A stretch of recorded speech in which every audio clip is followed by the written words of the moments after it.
Hey, Sheepdog Nation. Welcome to episode 4 of your podcast with your host. My name is Autumn Clifford. How the hell are you? I hope all is well. Hope everything is going great. Today, what we're going to be talking about is what the job is really like. Okay, so I'm going to preface this and just give you a little bit of a heads up. So if you're brand new to me, there will be a lot of swearing. There's going to be a lot of truth bombs, and I don't sugarcoat anything.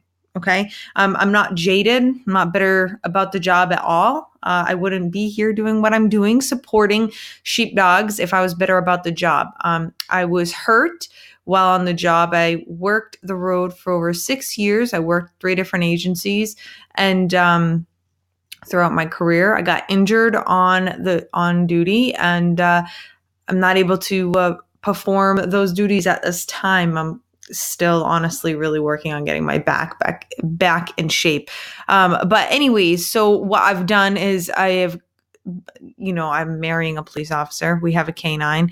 The cop world is still very active in my life, but I never really let it go. I created an online business, and I started serving people who come from blue line families, a lot of the spouses, and helping them in business. And so I really never let go of that. Okay. So just to give you a little bit of a background, I just want to preface this with all of that so you can just understand where I'm coming from. But I think that there is something that really needs to be said about the job. You know, I have a 4-year degree. I'm about halfway done my master's degree, all for criminal justice. And there's something that needs to be said that just isn't said is nobody really talks about the flip side of the job, especially when, people are trying to recruit, right? Like recruit new officers. And obviously like that's what we do is we need to get people in. So we're not going to tell them both sides. But if you are thinking that you want to become a police officer, I really want you to hear me out. This is a really good episode for you to listen to. I want you to hear me out because I'm going to be dropping some truth bombs here that you probably aren't going to hear anywhere else. But I'm going to preface all of it with the end. I'm going to tell you a lot of positives about the job. Okay, so the job is not all negative, although I would say 95% of it is, and you need to be prepared for that. And it doesn't make it a bad job. It doesn't make it a bad career. Like you just need to be aware of it. And I think that we're really doing ourselves and we're doing our officers a disservice by hiding that, trying to hide that. And I know for me, I was pretty well hidden. I had no fucking idea what I was getting myself into at 20 years old. And, I survived and I don't have any regrets. And, I spent my 21st birthday in a police cruiser and I do not regret that at all. But there's a lot about the job that I did not expect. And that's what I want to share with you. Okay. So first thing I want you to know is that I want you to start getting used to the unexpected. Being a police officer, you need to get very comfortable being uncomfortable. That goes from day 1, minute 1 of, your oral board, going through the process. I mean, they literally, make you feel uncomfortable on purpose. And if you can't thrive in that kind of environment, you will not thrive as a police officer. Now, that doesn't mean that if you suck on oral boards that you're going to suck as a cop. That's not it. I've got a best friend, one of my best friends in the world. He honestly just sucked at his oral boards. He just sucked at them. And he'll tell you point blank, like, I fucking hate them. He's the smartest guy I've ever met in my life. He got like straight 100s on all the police tests. I mean, the guy's a whiz. But he did not, the oral board wasn't his thing. But he's a stellar cop. He's a hell of a cop now.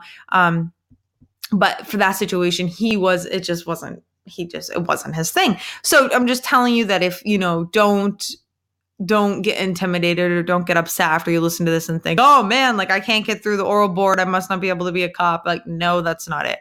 But getting used to being uncomfortable, expecting the unexpected. And, and they say that in the training, and you might take this lightly, but I'm fucking telling you, like, I remember so many times being on a call and just shit was happening and I literally could not believe my eyes.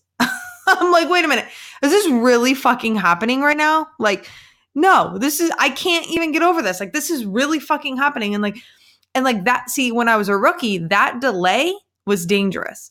That fucking delay in my head was very dangerous. And so I had to get very used to just fucking reacting. Like, being a police officer is a very reactionary job. And I fucking had to get used to getting, reacting and being on my toes and trying not to sit there and like try to comprehend and make sense of everything, because the truth is you just cannot fucking even comprehend half of the shit that you're going to see as a police officer. And you need to get very real with that. And I know, like, right now you're probably like, oh, that's fucking awesome. Like, I love that. I hate the mundane. I hate boring shit.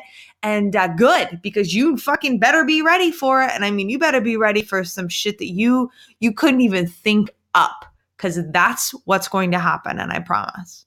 Another thing that nobody really tells you, and here's the ironic thing, okay? Especially if you're an officer yourself, you'll probably find this quite ironic, because, the job itself, sheepdogs themselves tend to be more of a type A personality, right? Alpha fucking, I'm alpha female, maybe you're an alpha male, and very alpha fucking gonna lead the pack. We're gonna forge our own path.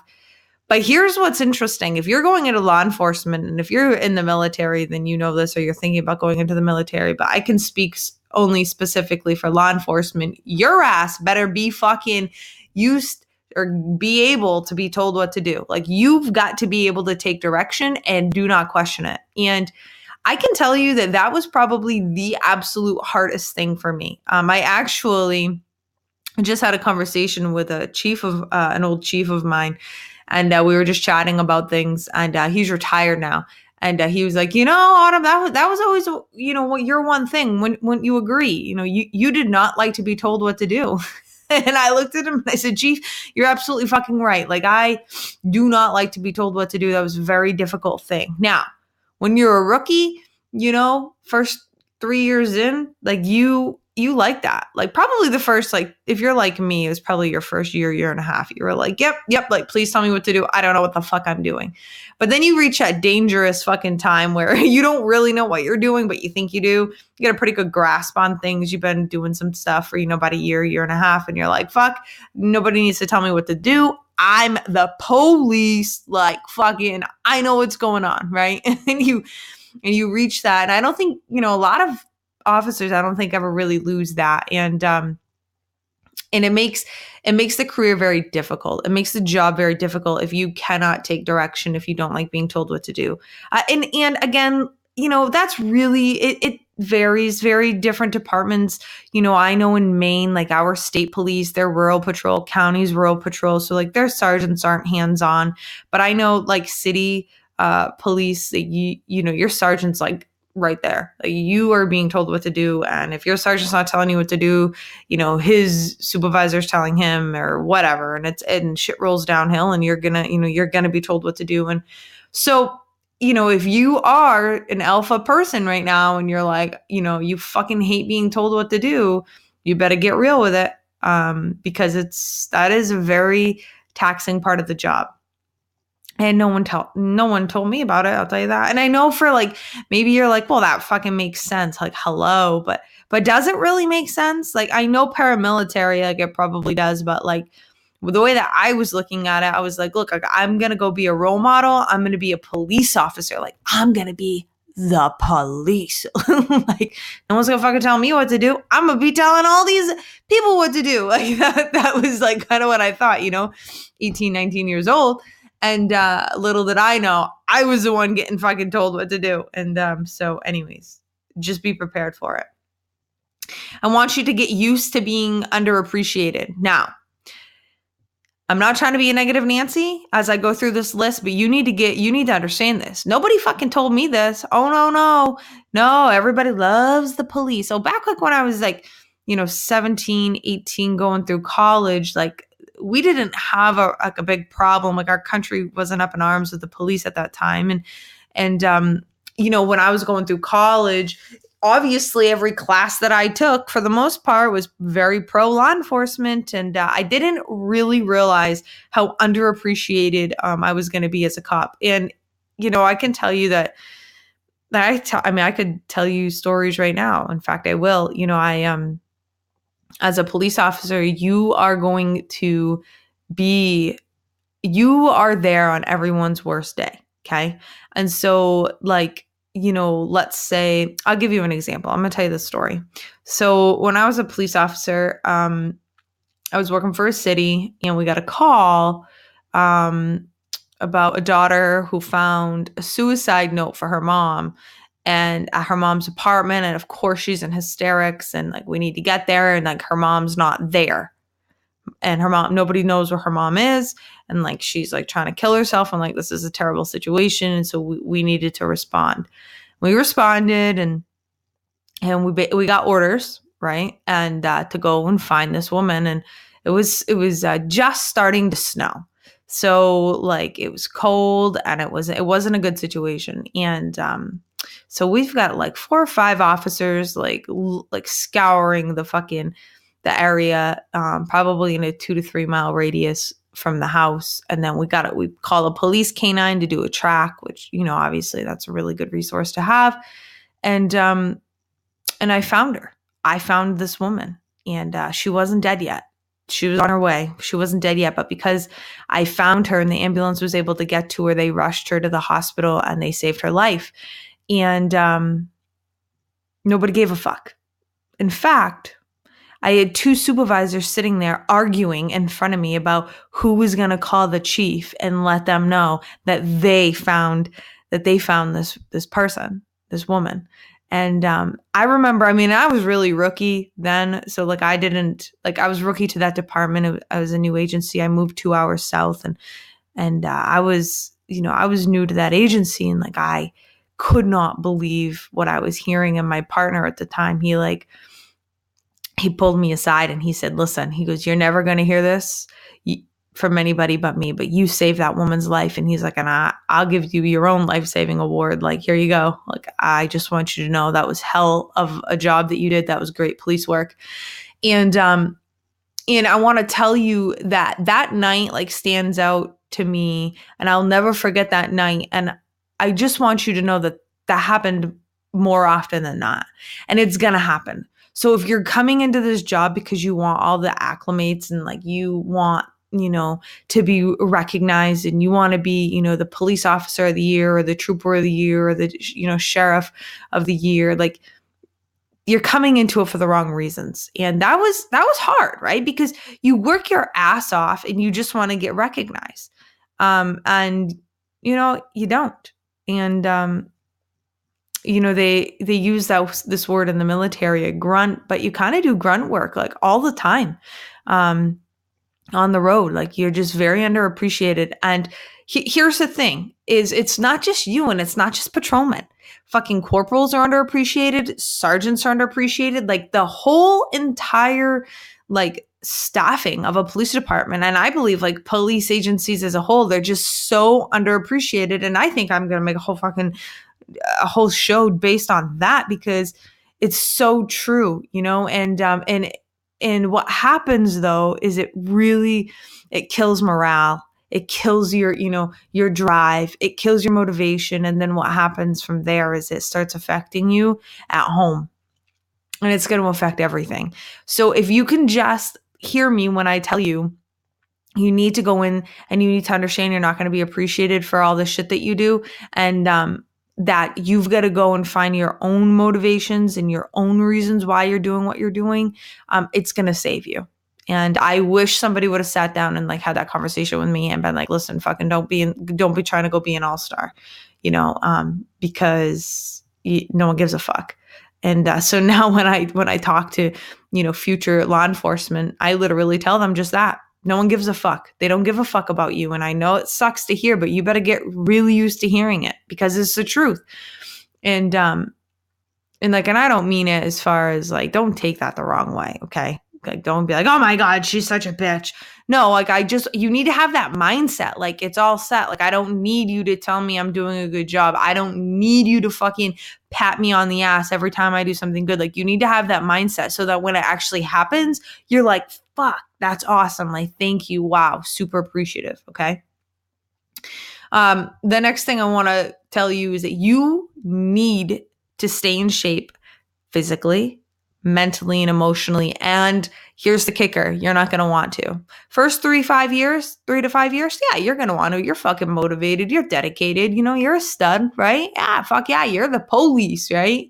You want to be posting all your photos on Instagram, be like, listen, motherfuckers, look at these fucking guns. Like, look at these abs. Like, I'm fit for duty, you know, and stuff like that. But guess what happens?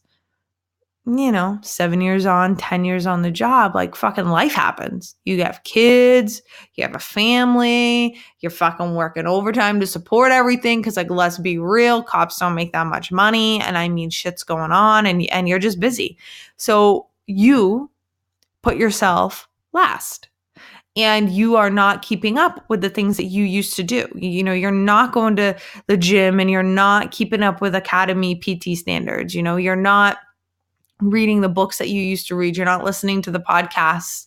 Isn't that funny? Isn't that a little ironic? Because we're on a podcast right now, but you're not listening to like the motivating or like self-help or the educational things that you should be listening to and what you were listening to. And like, you're not taking your time to decompress and you don't have structure in your life and your life just kind of seems like it's going crazy and you don't have any control. And so what happens?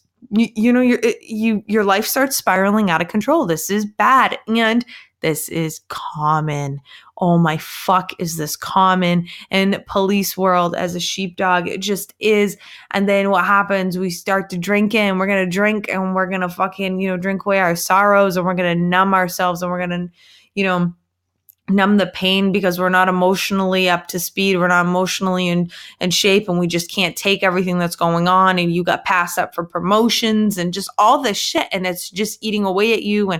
And because you're not staying in shape, you're eating like shit and you've gained 20, 30 pounds and you feel like shit about yourself. And it's a domino effect and it just keeps happening. And no one really talks to you about that stuff. Like, but if you're going to be in the job, like you better be ready to stay in shape and you've got to constantly always be working on yourself. And that's no different than any other career. Don't get it twisted. However, this job takes a toll on you emotionally and mentally and physically more than any job I've ever seen.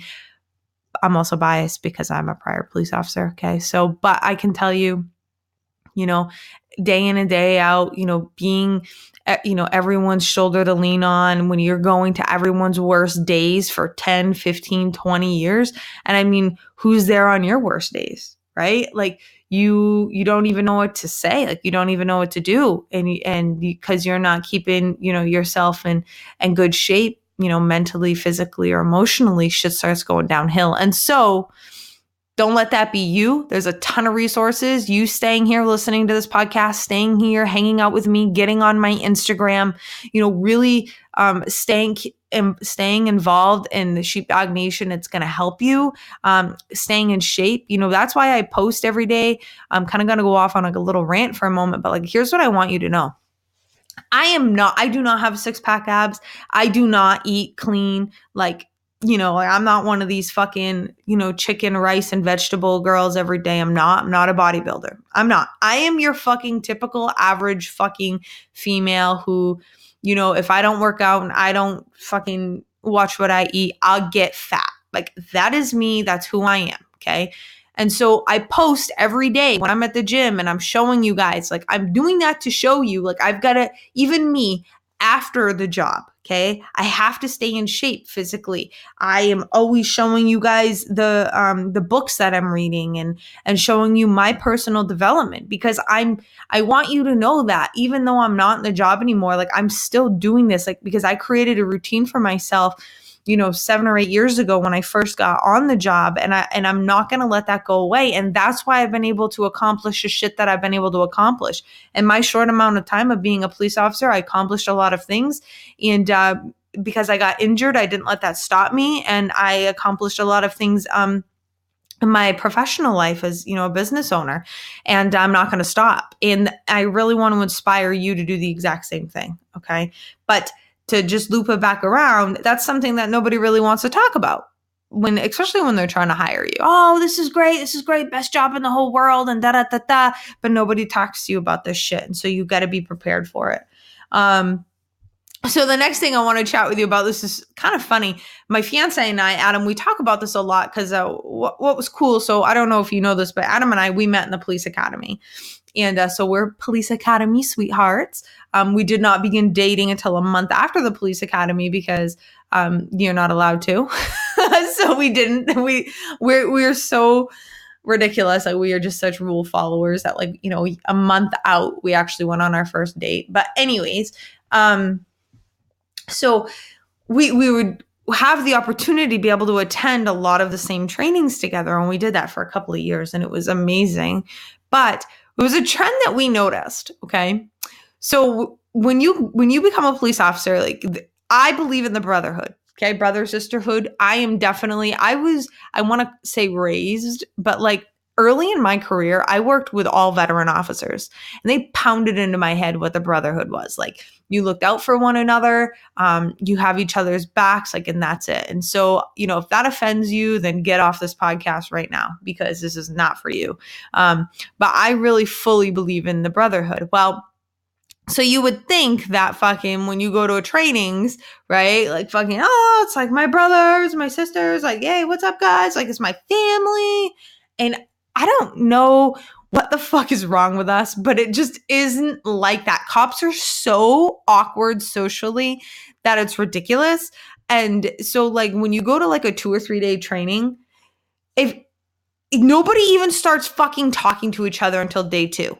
Like, you'll go to a training and like nobody will even be talking to each other. Nobody will be socializing unless you work at the same agency or you guys like went to the academy together or like you're really good friends from like some other way.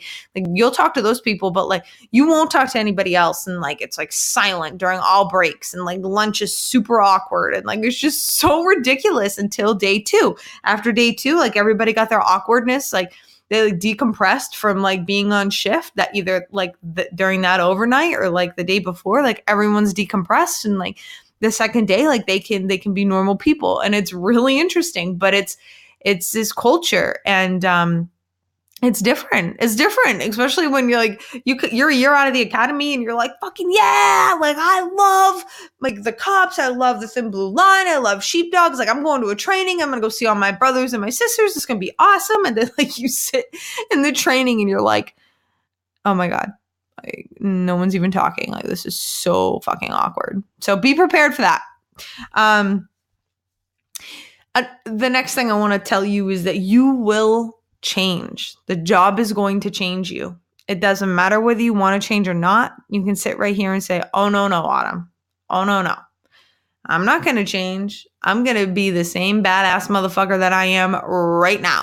And I'm going to tell you, I am here to tell you, I don't give a fuck who you are. You will change. This job will change you. Now, you may be better off than most. Maybe you got your shit together. Maybe you got your head right. Maybe you're a veteran. Maybe you've seen some shit and you've got like fucking kick-ass coping skills. And if so, I love you for that. And I admire and respect the fuck out of you for that. But I will tell you this, for the majority of the people coming in to this career, this job is going to change you. You are going to see things, hear things, be a part of things, be around things. You are going to smell things that is going to change your life. It just cannot not change you. It just can't. Okay. So be prepared to change. You're going to change.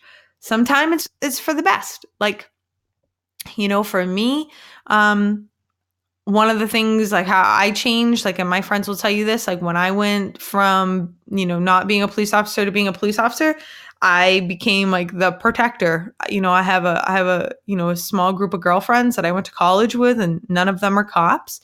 And so I would like protect them. And so like what that means is like one of my friends, she worked in like in my patrol. And so every night she'd close up shop. She was a manager.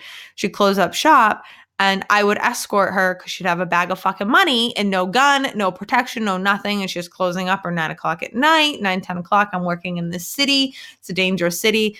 And she'd be walking to her car. And so every night, like, I was there and I'd protect her. And like, whenever we go out, like, I'm like paying attention to making sure we're going to the right place. And I would, I'd be doing all of these things that, I'd be, constantly aware, and I would be making sure we sat in this corner. Or I'd be making sure that the girls didn't set their drinks down. And like, I'd just be that kind of I'd just be this person. If somebody walked in that I didn't like, I was that awkward person because I was ready. I was always ready. And I'm still that way. Like, I get very on edge very easily. And that's not somebody who I was, back when I was a teenager, early in my career in college, I was this girl who did not give a fuck. I didn't give a shit. I was like, woohoo! Like, let's party, let's hang out. Like, the more people, the better. Like, I was, the life of the party. You can ask anybody. I'd go to parties. It didn't matter who was around. Like, I hung out with people.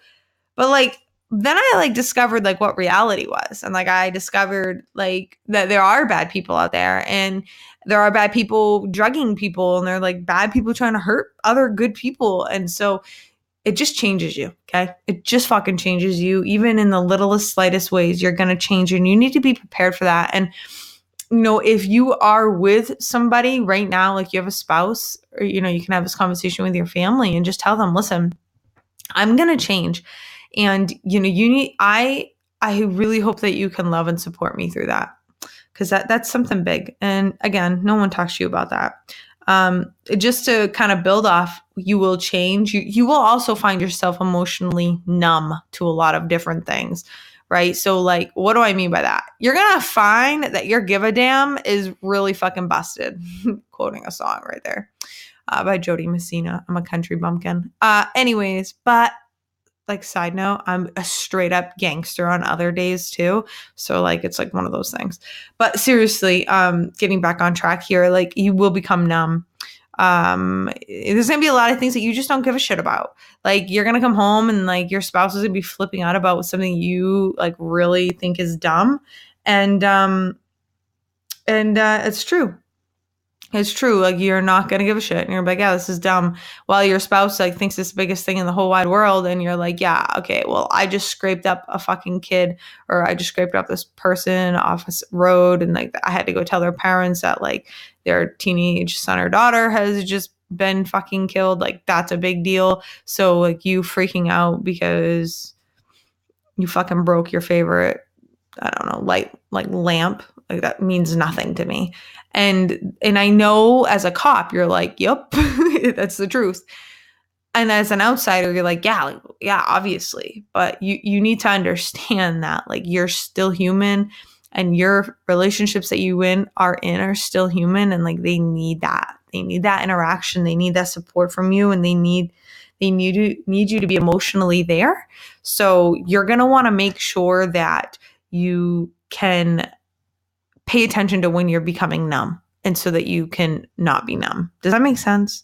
Because it's really fucking important. Your bullshit detector will always be on. And then it's going to get even more on. It's going to get even more like high on screech, right? Like, the more people you're around, you are going to find yourself like, when you're in arguments with like your significant others, like, you're going to turn into that police officer. You're going to turn into that detective and like begin fucking interviewing and interrogating them. And I'm going to tell you straight up, don't do that. In any of your relationships, whether it's mom or dad, some of your best friends, whether it's a significant other, like, fucking don't do that shit. Try to keep, your police hat, keep it off while you're off duty. But I will tell you that you are going to just change, like, because in this job, like, you get to know people. You know people better than anybody. You're going to get to know people better than anybody because you deal with people all day, every day, and you deal with all sorts of different kinds of people. And most of the time you're getting lied to. So you're going to figure out fucking how to, you're going to figure out bullshit and how to detect it a lot fucking faster than most people. So I know that sounds good and it sounds cool, and it is cool, but a lot of people don't tell you about that, because guess what? Your patients are going to you're going to have zero. You're not going to have very many patients, trust me. And people are going to perceive you as being short and cold and whatever, but that's just the way that it is. And you probably have heard this, but I'm just going to kind of reiterate this to you, is like, you will be different than your family. You're going to be different than your friends. You may, be different than your spouse. Your spouse, typically, if you guys can work together as a team, you guys can be on point, like, but you just need to keep open communication about what's going on and how you're feeling and how, like, you need him or her to act. But like, you're going to be different. You're just going to be different. And you will find that most of your friends are going to become police officers, although studies show that, like, that shouldn't happen. Like, you want to, like, maintain having, like, other friends other than just cops, but it becomes very difficult to do that because you trust very little, like, very few people. And, most of the time when you're hanging out with other officers, like, you guys just get it and you guys want to go to the same places and you guys want to do the same things. And so it's easier. I can tell you from personal experience, something that works well for Adam and I is we have a group of friends where we have several officers and their significant others in our group of friends, but we also have a lot of just civilians, like normal, everyday, regular people in that group of friends. And so it's kind of easier to just, like, yeah, like, we have a few cops and, like, it's cool and, like, it's good because, like, we all know we have each other's back. And, like, when we go out and there's, like, situations, like, it's cool. But at the exact same time, it's not so coppity cop. It's like not so many cop talk all the time, and it's like not so much bullshit. So and sometimes, like, you just need to be around normal people and talk about normal shit, not just cop shit, the cop talk all the fucking time. And believe me, if you're a future cop, or, like, you're, like, 0 to 3, 4 years on right now, you're, like, thinking I am a crazy person. But I promise you, in the next few years, you're going to see, holy shit, she was right. Like, I can only talk about the job so much before I just want to freaking jump off, a bridge. I don't mean that literally.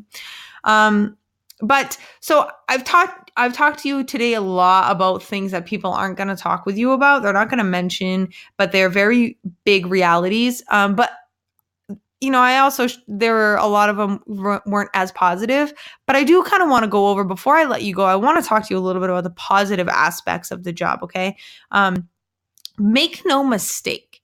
You literally have front row tickets to the absolute best show in the entire world. There is no other show in the entire world that is going to beat what you will experience as a police officer. You get to be on the front lines. You get to be, hands in the dirt, so to say, right? Like, so to speak. And you get to do what so many other people just do not have what it takes to do.